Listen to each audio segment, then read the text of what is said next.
అందరూ super specialities అని అటు ఇటు వెళ్తున్న రోజున కాదు, ఫౌండేషన్ చాలా ముఖ్యం, ఇదే నా కాలింగ్ అని డిసైడ్ చేశారు. కాబట్టి ఇవాళ one of the most trusted general physician గా గొప్ప పేరు తెచ్చుకున్నారు డాక్టర్ నందమూరి దిలీప్ గారు. So diabetes, hyper tension, life style related, weight gain, అన్ని రకాల విషయాలకి ఆయనే మన care of address. Let's talk to him about his journey. Sir నమస్కారం. నమస్కారం అండి. Very happy to meet you sir. Thank you for the opportunity. Sir ఒకప్పుడు India చాలా హెల్దీగా ఉండేదని మనం చెప్పుకునేవాళ్ళం.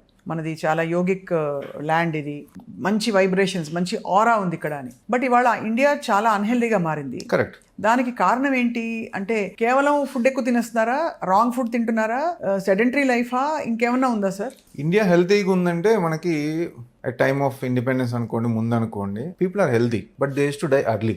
ఎందుకు?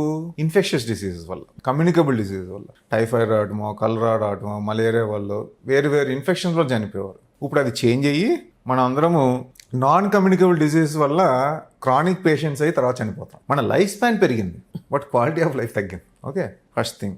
యోగా అంటారా? Definitely it will help. ఎలాగో చెప్తాను. ఏ బండికైనా ఒక లైఫ్ టైం సైకిల్స్ ఉంటాయి. ఫర్ ఎగ్జాంపుల్ బ్యాటరీ ఉందనుకోండి, 10,000 cycles, 20,000 cycles, whatever it is. మన హార్ట్కి కూడా ఎన్నిసార్లు కొట్టుకోవాలనేది పుట్టిన కాడి నుంచి చనిపోయేదాకా ఒక నెంబర్ ఉంటుంది. So that's how our life is.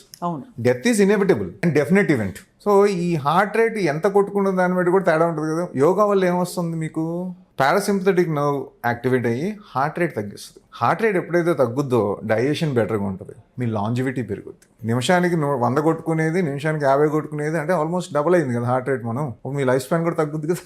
అవును, నేను చెప్పడం కాదు. If you see athletes or yogic people who have less BP, low heart rate, basal heart rate around 50 to 60, they live more long years. Nature అది. So అవి మర్చిపోయి మనము physical activity కూడా ఉండేది అప్పుడు, మజిల్ కూడా బెటర్గా ఉండేది అప్పుడు. మనం వెజిటేరియన్స్ అయినా కానీ వ్యవసాయదారులం కాబట్టి బరువులు ఎత్తుతూ వ్యవసాయం పని చేస్తున్నాం కాబట్టి మజిల్స్ టోన్ ఉండేవి. ఇప్పుడు మన పరిస్థితి ఏంటి? అన్నీ కూర్చొని చేస్తున్నాం, మీరైనా నేనైనా అందరూ కంప్యూటర్లు, డిజిటల్. నెక్స్ట్ స్ట్రెస్ ఎక్కువైంది మనకి. ఫుడ్ అవకాశము, స్తోమత, కొనుక్కునే ఫుడ్కి స్తోమత వచ్చింది, అవకాశం వచ్చింది, వెరైటీ ఉన్నాయి. మంచిదా చెడుదని తర్వాత మాట్లాడుకుందాం. అవును. సో అవసరం దానికంటే మనం ఎక్కువ తినేస్తున్నాం, తక్కువ ఖర్చు పెడతాం. So will come back to the first point. So ఇప్పుడు హెల్త్ ఎవరు మేనేజ్ చేసుకోవాలి? ఎవరికి వాళ్ళే మేనేజ్ చేసుకోవాలి. అప్పుడు మా దగ్గర రాకుండా ఉంటారు. మీరు చెప్పినట్టు ఆరోగ్యం భారంగా అవ్వదు, ఆరోగ్యం మహాభాగ్యం అవుతుంది. సో భారం తగ్గించుకోవాలంటే నేను పని చేయాలి పేషెంట్గా, ఎదుటాన్ని పని చేయమనకూడదు. మీరు ఎక్సర్సైజ్ చేస్తే నేను వెయిట్ తగ్గను కదా. అవును అవును. సో అయితే ఈ మార్పులన్నీ ఈ లాస్ట్ ఎన్నేళ్ల నుంచి చూస్తున్నారు సార్ అన్హెల్దీగా మారుతున్నా? 50 years. ఒక 15 years, 50 ఏళ్లలో మార్పులు, పెను మార్పులు వచ్చాయి. అండ్ అందులో ఈ గత 20 ఏళ్ళు అయితే మరీ దారుణం కదా. Last 10-15 years is so fast. ఏమేమి మార్పులు సార్? ఒక 4 ఎగ్జాంపుల్స్ ఇవ్వండి. ఏమేమి మార్పులు అన్హెల్దీగా మారిపోయాం మనం? We have become a global country now. ఎప్పుడైతే మనకి ట్రేడ్ అంతా ఓపెన్ అయిపోయిందో గ్లోబల్ అయిపోయాం. సో అన్నీ వచ్చేసినాయి కదా. So that is I don't remember the year when PV Narasimha garu prime minister ఉన్నప్పుడు అన్నీ ఓపెన్ చేశారు markets. That has change our health also. అది మెయిన్. ఫస్ట్ మనం అఫోర్డబుల్ అయ్యాం ఇది వరకు కంటే. సో డబ్బులకు విచ్చలవిడిగా ఖర్చు పెట్టుకుని అవి తింటున్నాం అంతే. రెండోది యాక్సెసిబిలిటీ వచ్చింది. ఎందుకు? మనకి వరల్డ్కి మొత్తం ఓపెన్ చేసినప్పుడు వరల్డ్లో ఉన్న బ్రాండ్స్ అన్ని మన దగ్గరకు వస్తాయి. సో యాక్సెస్ వచ్చింది. థర్డ్ది టైం లేదు మనకు. ఇప్పుడు వండుకుంటానికి టైం లేదు, తినడానికి టైం లేదు, ఎక్సర్సైజ్కి టైం లేదు, పని.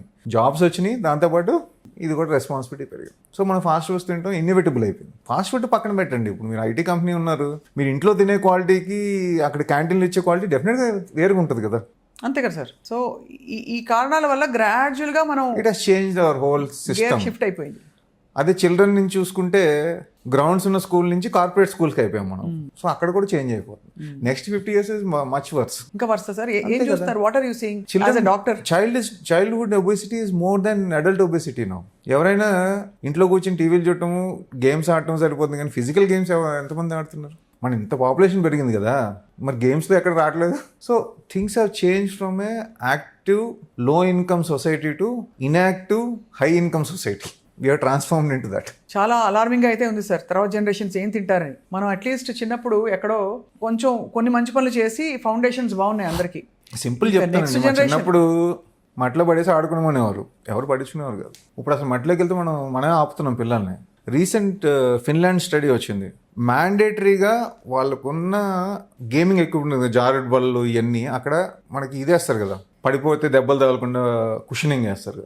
అది తీసేసి మట్టిపోయడం మొదలెట్టారు మళ్ళీ ఫిన్లాండ్లో. ఎందుకు?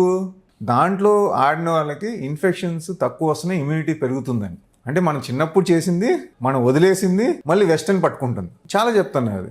యోగా పట్టుకుంది, ఘీ అంటే నెయ్యి మంచిదని చెప్తుంది, చద్దన్నం మంచిదని చెప్తుంది. ఎవరు చెప్తున్నారు? మా చిన్నప్పుడు పెద్దవాళ్ళు చెప్పింది.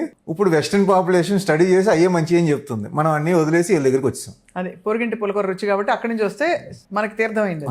ఇంకా మీ అనుమతితో ఎప్పటికప్పుడు సుమన్ టీవీ మిమ్మల్ని పలకరిస్తూ ఉంటుంది. మా వ్యూవర్స్ కి మీ ద్వారా కరెక్ట్ ఇన్ఫర్మేషన్ అందాలి, కరెక్ట్ గా ఆరోగ్యంగా ఎలా ఉండాలో తెలుసుకోవాలి కాబట్టి.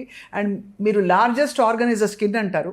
అలా మోస్ట్ ఇంపార్టెంట్ డాక్టర్ ఎవరంటే మన ఫ్యామిలీ ఫిజిషియన్, మన general physician. So doctor Dilip Nandamuri గారిని కాంటాక్ట్ అవ్వాలంటే you can come to Yashoda hospitals. Information మాత్రం కావాలంటే నాలెడ్జ్ కూడా సుమన్ టీవీకి ట్యూన్ అయి ఉంటుంది. Thank you so much for your valuable time sir. Thank you.